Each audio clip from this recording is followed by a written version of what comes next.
Automatic पैसा cut गया है, वापस आएगा या नहीं। दोस्तों ऐसा कई बार होता है कि हम हमारे बिल पेमेंट को, सब्सक्रिप्शन को और दूसरे टाइप के जो बिल होते हैं जिसमें पैसा देना होता है उसे हम ऑटो पे सेट कर देते हैं, या कंपनी की पॉलिसी ही ऐसी होती है कि हमसे ऑटो पेमेंट सेटअप करवाने के बाद ही बिल पेमेंट करती है।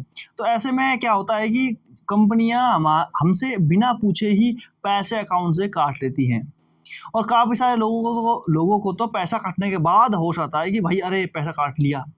तो ऐसे में काफ़ी सारे लोगों के मन में एक ही प्रश्न होता है कि भाई ये जो पैसा कटा है ये वापस आएगा या नहीं। तो दोस्तों एक बार ध्यान दीजिएगा, देखो काफ़ी सारे मामलों में ये चीज़ का आंसर है नहीं।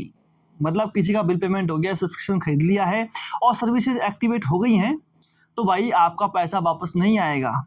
लेकिन दोस्तों कई कंपनियां, गूगल, अमेजॉन जैसी कंपनियां जो हैं वो रिफंड का भी ऑप्शन रखती हैं।